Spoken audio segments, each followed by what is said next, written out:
life right. Cut the sin out, precept just like a knife. Don't wanna die in these streets, I was blind, now I see. The physicians of righteousness. Hey, Doc, I'm trying to get my life right. Cut the sin out, precept just like a knife. Don't wanna die in these streets, I was blind, now I see. The physicians of righteousness. The physicians of righteousness. The physicians of righteousness. The physicians of righteousness. The physicians of righteousness.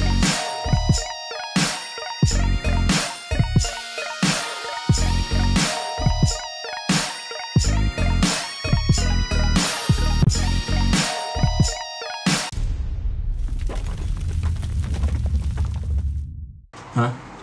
Nah? Alright, cool. Alright, let's talk about this. Alright, you brought this on yourself. Alright, we're gonna talk about this. You ready? We're gonna talk about William Tyndale. Y'all ready? Give me my books. Start KJV first. Just to highlight the part for King James? Yeah.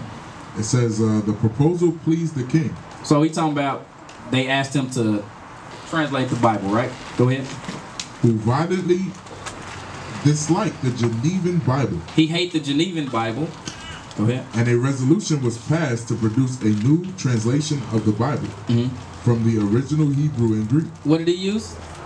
From the original Hebrew and Greek. So KJV used the original Hebrew and Greek. Go back now to William Tyndale. It says, Tyndale's English New Testament. It was not a translation from the Latin. He didn't use the Latin Vulgate.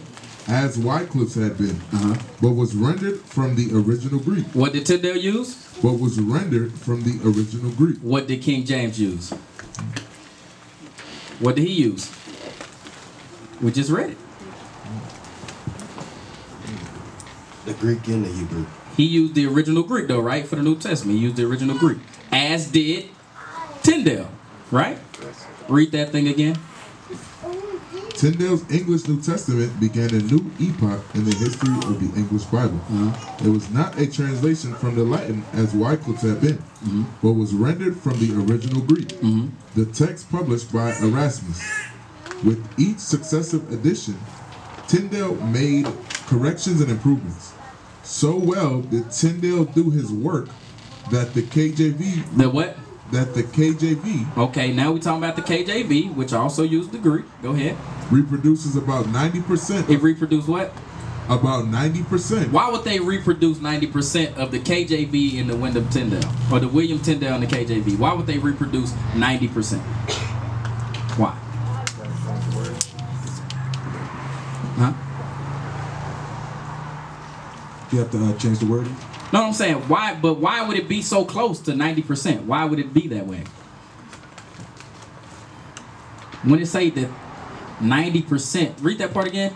So well did Tyndale do his work. He did his work really well. That the KJV reproduces about 90%. So when it say reproduces 90%, is it saying that it reproduced what William Tyndale wrote? What are they saying? It's from 90% of the Greek and Hebrew. Exactly. Yeah. So it was 90% the same. Why would it be the same? Because they had the same source data. You know what I'm saying? Yes. So just because William Tyndale had 90% accuracy of what was in the KJV, if they're using the same source data, then you're going to come out with the same answers. Yes, sir. You know what I'm saying? Yes, that's what I'm talking about. Okay. Go back to KJV. Why was it 90%? We'll see. And again, I'm not a scholar on this stuff. I'm not saying I know anything. I'm just reading the words. I'm going to read the Bible more than anything. Go ahead. It says the proposal pleased the king, who violently disliked the Genevan Bible. And as a resolution was passed to produce a new translation of the Bible from the original Hebrew and Greek without any marginal notes for the use of all the churches in England. Without delay, King James nominated 54 of the best Hebrew and Greek scholars of the day. So Tyndale did it by himself. King James had scholars come do it, right? Not knocking Tyndale, right? He used Martin Luther and the people around him, right? Go ahead. Only 47 actually took part in the work, which did not begin until 1607. They were divided into 6 groups, 3 for the Old Testament, 2 for the New, and one for the Apocryphal. 2 of the groups met at Oxford, 2 at Cambridge, and 2 at Westminster. Elaborate rules were laid down for their guidance. When a group had completed its task, its work was submitted to 12 men. I want the last part that I highlighted. It should say like italics. Italics were used for words not found in the original, but necessary to complete the sentence. So, 90%. It's a 90%. What did they say they did at the end right there? Read that again. Italics were used. They used italics for words not found in the original, but necessary to complete the sentence. Now, let's go to the Bible. Give me, let's start here. Deuteronomy chapter 17.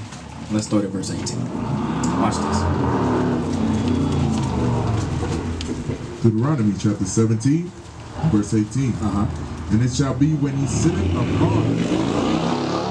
He's talking about the king. Read that part again. He's talking about when the king is set up king over Israel. Right? Read that again. And it shall be when he sitteth upon the throne of his kingdom, that he shall write him a what he's supposed to do? Write him a copy of this law. What was the king supposed to do? Write the law. That's what the kings were supposed to do. It wasn't like that was something new that KJV decided to do. It's not like something new that any of these brothers decided to do. We always wrote the Bible. Give me that. Google printing press. When was the printing press created? Nope. Read that, Jimmy. Says the printing press spread within several decades to over 200 cities in a dozen European countries. By 1500, printing presses in operation throughout Western Europe had already produced more than 20 million volumes. In the 16th century, with presses spreading further afield, their output rose tenfold to an estimated 150 to 200 million copies. That's enough. All right, so around the 1500s, they started coming out with printing presses. So up until that point, what was we doing? We was handwriting the Bible. We was handwriting it out. Go back to Deuteronomy 17 again. So it's not like William Tyndale came up with something or KJV came up with something or any of these brothers. Everybody was doing it. Deuteronomy chapter 17 and verse 18.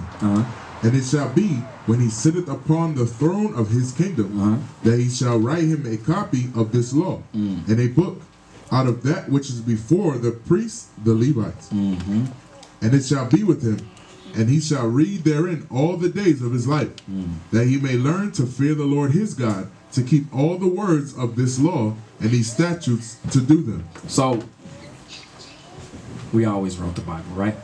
Going back to 18, it says, and it shall be when he sitteth, we in Deuteronomy still. Yeah, still Deuteronomy. And it shall be when he sitteth upon the throne of his kingdom, that he shall write him a copy of this law in a book out of that which was before the priests, the Levites. So what was before the priests, the Levites? What did they have?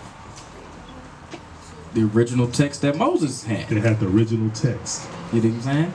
So they wasn't just going by memory. They was just going by, they was looking at this and writing it down here. That's the same thing that King James did. The same thing William Tyndale did.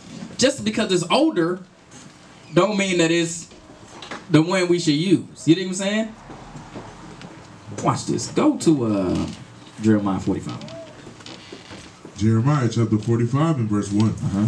The word that Jeremiah the prophet spake unto Baruch, the son of Neriah, when he had written these words in a book at the mouth of Jeremiah. So you gotta understand, even with all the stuff that's in the Bible, somebody had to sit down and write it out. You know what I'm saying? Jeremiah, the book of Jeremiah didn't just poof appear. You know what I'm saying? He wrote it. That's what we always did. Go to that. Go to Jeremiah, stay in Jeremiah 51 and 60. I like that one a little bit. Jeremiah 51 and 60. Jeremiah chapter 51 and verse 60. So Jeremiah wrote in a book all the evil that should come upon Babylon. That's what we was doing. He was writing down all the stuff that was happening. He was writing out the prophecies. That's what Jeremiah was doing. It wasn't like a new thing. You know what I'm saying? Go to, where else I'm going? Give me 2 Maccabees. 2 Maccabees chapter 2, verse 11. Watch this. 2 Maccabees chapter 2 and verse 11. It's a scripture. I'm going to find it, man. It's one that tell you that, like, one of them Greek kings made them write out the Bible, too. In Greek. The word Septuagint means 70. You know what I'm saying? So when it say the Greek Septuagint, it's saying like they took 70 books and wrote them in Greek. That's all it's saying. Go to 2 Maccabees 2. Where I'm starting at. Verse 11. Yeah. 2 Maccabees chapter 2 and verse 11. And Moses said, because the sin offering was not to be eaten, it was consumed. So Solomon kept those 8 days. So Solomon kept 8 days, right? Just like the Feast of Dedication. Solomon kept that too. Go ahead. The same things also were reported in the writings. What was they? Were reported in the writings. So they wrote down what was happening. Just because it's older than the KJV don't mean it's better or it was around. No, the brothers was always writing what happened. Go ahead. And commentaries of Nehemiah. Who wrote it too? And commentaries of Nehemiah. Nehemiah was sitting down writing the stuff. Go ahead. And how he founding a library. What did he do? He gathered up all the books together.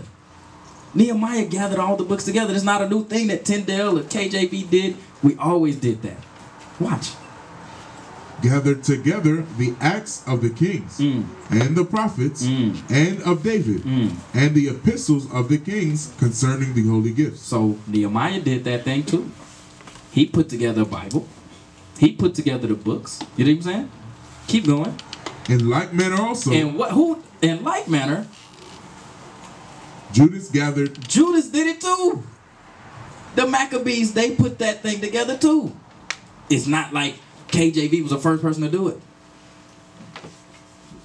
But what's different about the KJV? Why do we use the KJV? Why do we say this is the one we gotta use? We'll get to it. Jump over. Keep going. Judas gathered together all those things that were lost by reason of the war we had, and they remain with us. He said, look, we got the writings. This guy, whoever this person is, because he don't name who he is, right? He said, we still got the writings that Judas and them had, that Nehemiah and them had. I still got them. Go ahead. Wherefore, if ye have need thereof, send some to fetch them unto you. He said, hey, if y'all want to see the books, we got the books. Come down, check them out. Send somebody over here. We'll send you a couple of copies back. Go ahead. Whereas we then are about to celebrate the purification, we have written unto you, and ye shall do well if ye keep the same days. Got to 17 for some reason. Keep going. We hope also that the God that delivered all his people and gave them all an heritage and the kingdom and the priesthood and the sanctuary. So this guy, whoever this is that wrote the book of 2 Maccabees, go ahead. Being declared by Jason of Cyrene in 5 books. What did he? So how was the book of 2 Maccabees written? What did he do? Read that again. All these things I say, being declared by Jason of Cyrene. It's some book out there called Jason of Cyrene that had what? In 5 books. It was 5 books. This guy that wrote out 2 Maccabees, he wrote it from reading 5 books. So it's other books out there somewhere. Does it matter? No, not really. You know what I'm saying? Keep going. We will essay to abridge in 1 volume. What was he doing? He said, I'm going to take the information that we got, I'm going to put it together for you and make it compact. Just like we got the KJV today. They was doing it back here. It wasn't a new thing that KJV did. It wasn't like something, you know what I'm saying? Like, I'm just going to do my own thing. No, we always did that. We read about Nehemiah, Solomon, Judah, all the kings before. They always did this thing. Ezra. You know what I'm saying? Keep going. For considering the infinite number and the difficulty which they find that desire to look into the narrations of the story, for the variety of the matter. Read that thing again. For considering the infinite number. And he's saying the infinite number. It's an innumerable number of books and stuff he can read that will take him down a path of nowhereness. You know what I'm saying? It's an infinite number of stuff and information you can gather for the Bible. But it's not always necessary. It's not always profitable. You know what I'm saying? Just because somebody wrote it on a piece of paper and it's old, don't mean I should make that the thing that I'm saying is the thing. You know what I'm saying? Keep going. And the difficulty which they find that desire to look into the narrations of the story for the variety of the matter. He said it's difficult to take all that information and compact it for you. You know what I'm saying? Watch, go ahead. We have been careful that they that will read might have delight. So what did he have? Did he do it by himself? This guy that put the second book of Maccabees together, do it by himself? No, obviously not. He said we. Read it again. We have been careful. We've been careful. We took our time. We did real research to put the book of Second Maccabees together for you. We didn't just say I like. You know what I'm saying? They did research with Jason Asiri. They had the works of Nehemiah and all this stuff. Solomon, Judas. They had all this information, and they put this stuff together. Go ahead.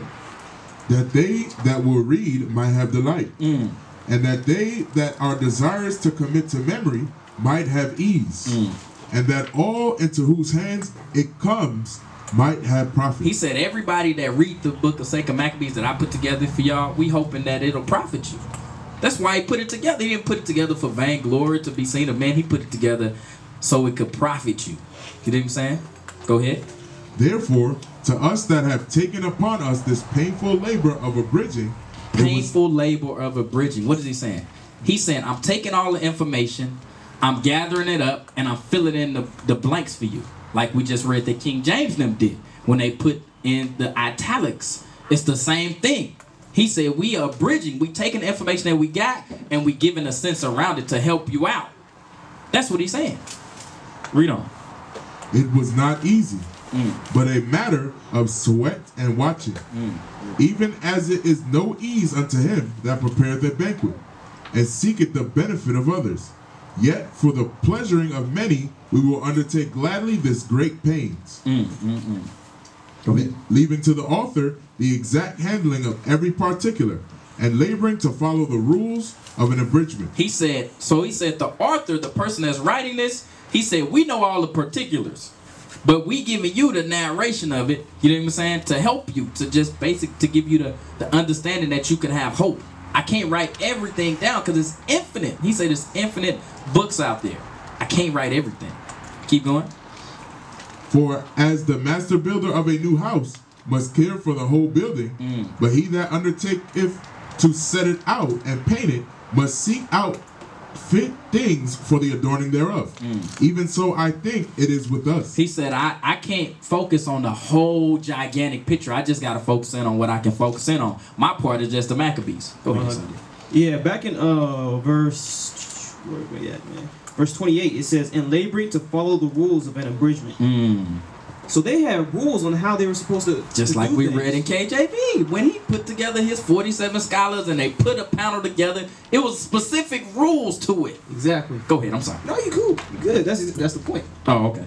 That's the point. There's rules to the thing. It wasn't like, oh, you know what, this looks nice, I'm going to throw this information in there. No, there was rules. You're not going to let the book of Enoch just slide in there. You know what I'm saying? Like, they were mindful about what information was in there because they didn't just allow any random crap in there, anybody's personal interpretation. No, it's, hey, this is how it needs to be done. You're not going to put what you think and feel about it in there. You're not going to put any twist in there. Right. Like the author said, and the same thing with the KJV. He had learned men do these things, not just random Negroes off the street. Keep going. I'm not saying that William Tyndale was a random Negro. That's not what I'm saying. That's not what I'm saying. But it was a certain way that KJV applied the rules to his abridgment. Why we choose to use this one instead of that one. You know what I'm saying? It wasn't that just because we like the way that this one smelled. You know what I'm saying? It was the way that the thing was put together. We say, okay, this is the one that we should rest on. You don't like the fancy letters? The fancy, the thous and the, you know what I'm saying? Nah, it ain't that. Go ahead. Verse 29. Whereas the master builder of a new house must care for the We whole. at 30. Verse 30. To stand upon every point and go over things at large. He said we got to go over things at large. I can't talk about all the particulars. Go ahead. And to be curious in particulars, belonging to the first author of the story. He said the particulars, that belongs to me. I'm the author. That's me. I got to worry about that. But the abridgment, that's what I'm giving y'all. Go ahead. But to use brevity and avoid much laboring of the work is to be granted to him that will make an abridgment. Here then will we begin the story. So there you go. Here then that will I begin. Go ahead, finish that.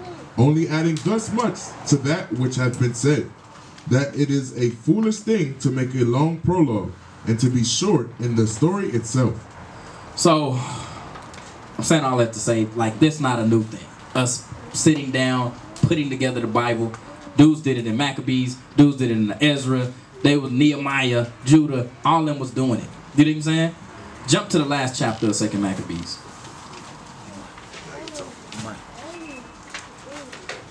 Let's start at verse 37. Can I just add one more point? Go ahead. I just think it's crazy because going back to that rules of abridgment thing, like how you say you added particulars. Yes. You know, it's you got to think who gave the rules of abridgment. You know what I'm saying?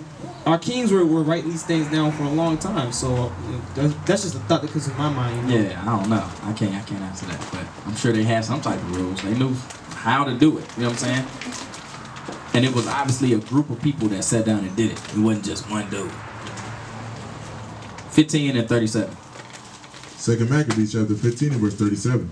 Thus went it with Nicanor, and from that time forth the Hebrews had the city in their power.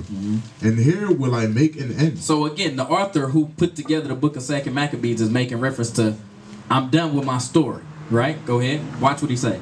And if I have done well, and as is fitting the story, it is that which I desire. But if slenderly and meanly, it is that which I could attain unto. He said, I did my best. You know what I'm saying? The guy that put together the second book of Maccabees said, I did my best. He said, if you see it as garbage, as rubbish, you know what I'm saying? That's when he say slenderly and meaningly. He's like, look, I did my best. I did the best I could do with the limited amount of information and information that I had. I did my best. Right? Go ahead. For as it is hurtful to drink wine or water alone, and as wine mingled with water is pleasant and delighteth the taste, even so speech finely framed. Even so what? Even so speech finely framed. That's what KJV did, right? Again, going back to the italics. They framed the words to help give the sense. That's the difference between the Tyndale and the KJV. He framed the words. Read it again. Even so speech finely framed, delighteth the ears of them that read the story. And here shall be an end. Alright, jump. Alright. Jump to Sirach chapter 10. Verse 1. This is always the thing. Not saying that this is the direction you was going, but this is when this type of stuff comes to my ears, this is what I think. And it raises a red flag for me. Why? Watch this. 10 and 7? 10 and 1. Sirach chapter 10 and verse 1. A wise judge will instruct his people, and the government of a prudent man is well ordered. So we gotta be well ordered, right? That means we supposed to be walking in lockstep in unison. You know what I'm saying? Go ahead. As the judge of the people is himself, so are his officers. So we gotta be in agreement with it first, right? My soldiers, my officers, we gotta be in agreement. You know what I'm saying? Go ahead. And what manner of man the ruler of the city is, such are all they that dwell therein. So even the brothers that dwell around us, we gotta all walk in that same unison. If we not all walking in that same unison, we not well ordered. You know what I'm saying? Keep going. An unwise king destroyed his people. But see, what happens is, right, if I was unwise, or if we was unwise, we wouldn't be able to help give any clarity on these things. You know what I'm saying? We'll destroy our people. Because we can't say why we teach the King James, why we say we read the Apocrypha. If we can't identify these things, then we're going to destroy you all. You know what I'm saying? Go ahead. But through the prudence of them which are in authority, the city shall be inhabited. So, the prudence of those that are in authority. I see things like that as a direct shot at the bishops. You know what I'm saying? At the deacons, at the captains. Because they are the ones that's in authority. They the ones that said, we got to go this direction. You know what I'm saying? I always read the Bible for the truth. You know what I'm saying? I never doubted it. I didn't know how to prove it. You know what I'm saying? That's something I learned now. You know what I'm saying? Like how to really prove the historical accuracy, the prophetic accuracy, the things and how they help your life. it took time to establish that. But those men been around way before me. So at some point, I had to take a leap of faith and say, okay, I'm a trust this. You know what I'm saying? This part right here, this one right here, the Apocrypha, whoo, that was hard for me, bro. I would not read that thing. Even when I first came to the truth, I would not read it. I had it. I was like, nah, I'm gonna stay out of that. I don't trust that red book. I don't know about that one. So it took me a while to really understand how to prove it, you know what I'm saying, and be patient enough to let the brothers that's walked before me to show me that it's accurate. You know what I'm saying? And it takes some true humility, you know what I'm saying? 1 Corinthians 1:10. You good, Isaiah? Yes, sir. Okay. 1 Corinthians chapter 1 and verse 10. Now I beseech you, brethren, by the name of our Lord Jesus Christ, that ye all speak the same thing, and that there be no divisions among you, but that ye be perfectly joined together in the same mind, and in the same judgment. We gotta all be joined together, right? So if we saying we gonna read the KJV, and this is the one that we gonna call our rallying point, then we gotta all be there. You know what I'm saying? And if not, then you gotta go somewhere else. You know what I'm saying? If you don't agree with that, you gotta say, you know what, I don't agree with that. You know what I'm saying? I gotta make a move. You know what I'm saying? I've seen online, I'm gonna tell you the truth, I've seen online where brothers have like some of the Hebrew, some of the Old Testament, and then they like scissor out the writings of Paul and then put in the book of Enoch. You know what I'm saying? I see, and it's like all taped up on the side, like they taped the whole thing together. The Bible that they like. You know what I'm saying? Crazy. I seen it, bro, where brothers do that type of stuff. So when we saying we gotta all be perfectly joined together, we saying as far as the scripture wise, we gotta all walk in unison on that thing. We can't say this thing is better than this thing or this thing came from this thing. We can't. We gotta all speak the same things. Go to Acts chapter 20, verse 26. Acts chapter 20 and verse 26. Wherefore I take you co-record this day, that I am pure from the blood of all men. So when Paul say he is pure from the blood of all men, why is he saying that? Go ahead. For I have not shunned to declare unto you all the counsel of God. Because Paul was saying he was pure from the blood of men because he didn't hide nothing that was in the scriptures. He didn't say, I'm going to go this way, I'm going to go that way. He kept it. Whatever the leadership had taught to him, that's where he was going. You know what I'm saying? Go ahead.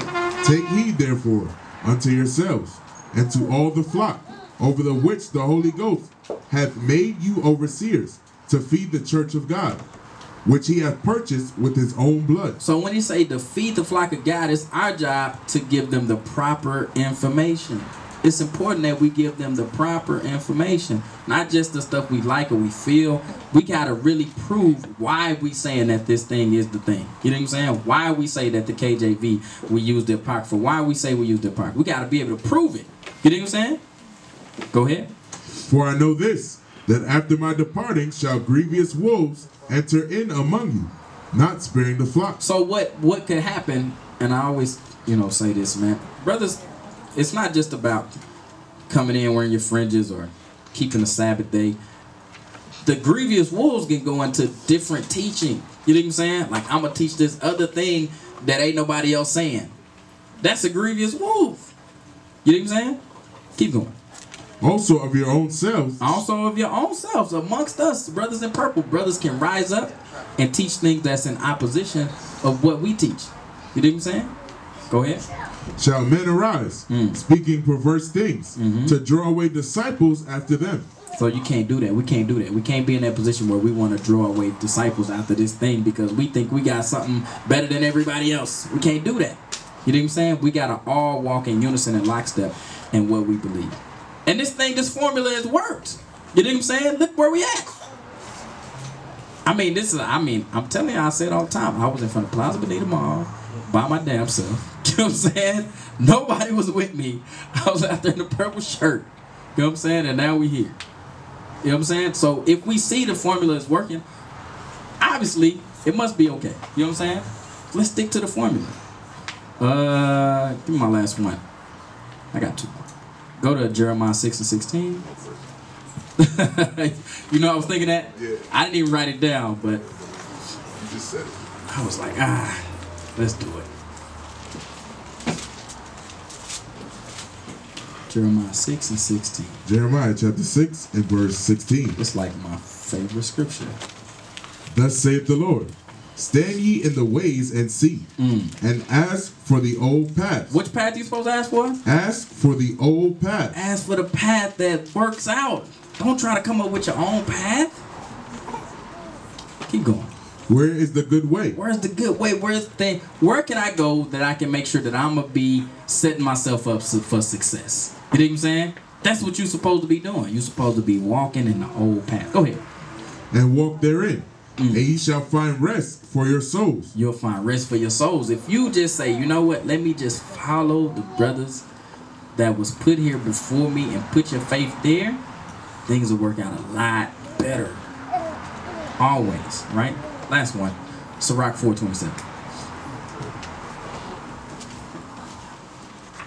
Dang. I didn't expect that to take me that long. Sirach chapter 4 and verse 27. Make not thyself an underling to a foolish man. So you always want to ask yourself, okay, are the men that I'm following, are they foolish? If you feel like I'm foolish, or the captains are foolish, or Bishop Nathaniel or Bishop Kanai is foolish, shouldn't be a part of that group. You know what I'm saying? You shouldn't. If you say, hey, I think I know more than that guy, you shouldn't be there. Make sense? Go ahead. Okay. Oh. So why would we even try to bring something else into the body? Because like the scriptures say, that's opened up a door to we bringing in new doctrines. Hey, you know what? Check out what I found. Right. I found this in this Bible or in this word over here. The book of Enoch says, you know. The thing is, we got to watch our pride, because, like the scriptures say, we got to follow the old path. And the old path is our leadership. Those are the people that we should be following. Not saying that if they say, okay, now we're gonna drink this punch, you gotta use wisdom. But these brothers, these elders know where they're going, so we gotta watch our pride. Let's go to Proverbs real quick. 6:16 through 19. Can I get Amariah, Nehemiah?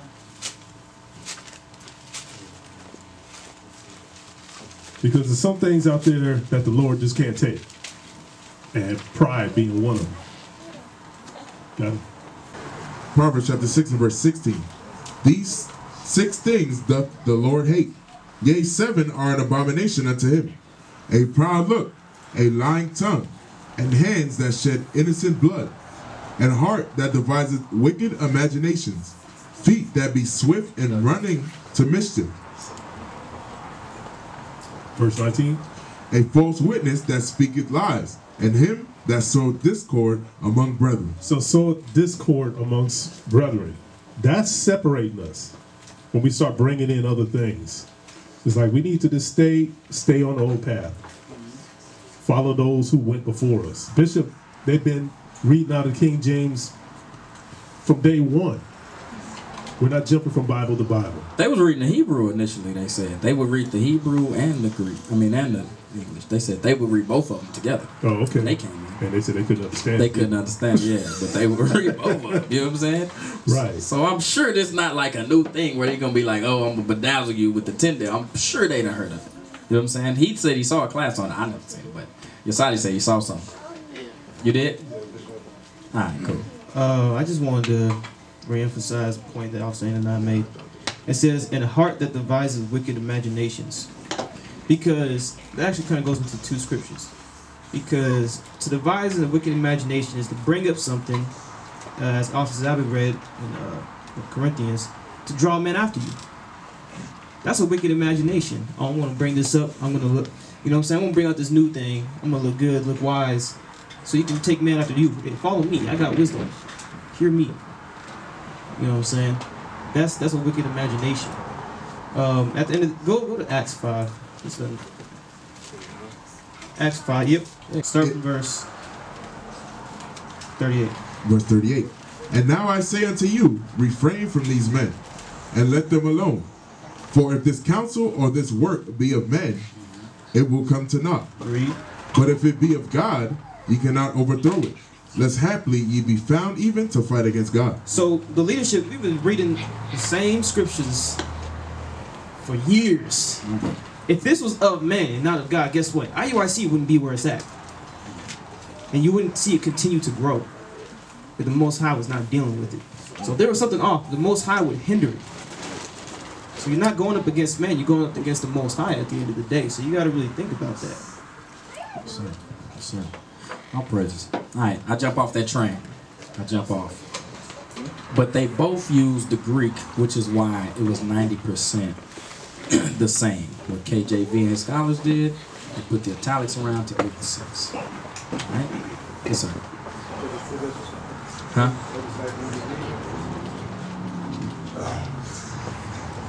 Everything you was reading is on page 6 and 7. Okay. That's why I was asking about it, because it was in his Bible. And they explained that everything that he read is on page 6 through 7 through 8. Okay. So that's why I was like, it's basically the same thing. But when like you were saying, King James changed, he put the, he framed the words. Yes. But they took black man out of it and they put national. Okay. So I guess the point is that they both used the Greek text, which is why those things would be close to the same. It doesn't mean that they use Tyndale in order to translate the Bible. That's not what happened. They had the same text, and therefore the situation or the equation came out the same. You know what I'm saying? What was I trying to say? You got a difference between source data and resource data. You know what I'm saying? So not to even say that wasn't a resource, that could have been a resource. I don't know, I wasn't there. You know what I'm saying? Yeah. But the source data, which they emphasized, was the Greek and the Hebrew. That was the source data, different from resource. You know what I'm saying? All right. Shalom. This is Bishop Nathaniel of Israel United in Christ. Please subscribe to our YouTube channels. Stay up to date with our latest events, music, and classroom lessons.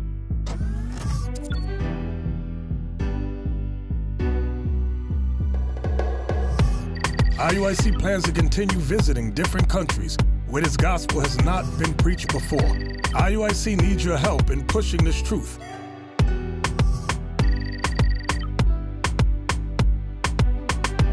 So join us.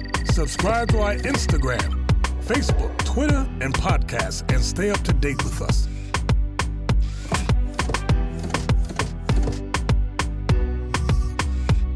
For more information, please visit www.israelunite.org.